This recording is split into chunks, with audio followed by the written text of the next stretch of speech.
ચોમાસામાં કરેલી આ એક ભૂલ તમને સીધા હોસ્પિટલ પહોંચાડી શકે છે. વરસાદની ઋતુમાં પાચન શક્તિ એકદમ નબળી પડી જાય છે. સામાન્ય ખોરાક પણ આપણે ખાધો હોય તો પેટમાં ગેસ, એસિડિટી કે ભારેપણું આવી શકે છે. આ બધાનું કારણ જાણીને તમે પણ ચોંકી જશો.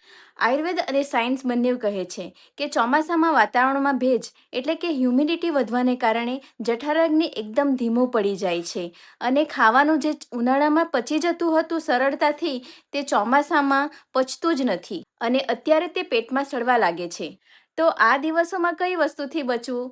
સૌથી પહેલાં તો બહારના તળેલા ભજીયા કે ચાટ જે બેક્ટેરિયાનું ઘર હોય છે, અને બીજું લીલા પાંદડાવાળા શાકભાજી જેવા કે પાલક, મેથી, જેમાં ગરમી અને ભેજના કારણે અતિશય ઝીણા જીવડા અને ઇન્ફેક્શન ફેલાવતા બેક્ટેરિયા થઈ જાય છે.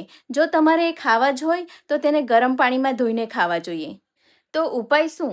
રોજ સવારે ખાલી પેટે હૂંફાળા પાણીમાં સૂંઠ અથવા જીરું ઉકાળીને પીવો તથા ખોરાકમાં હળવી વસ્તુઓ જેવી કે મગની દાળની ખીચડી લો અને રાત્રે ભારે ખોરાક ખાવાનો બિલકુલ જ બંધ કરી દો. બીમાર પડ્યા પછી હજારોનો ધુમાડો કરવા કરતાં પહેલેથી જ સમયસર જાગવું સારું.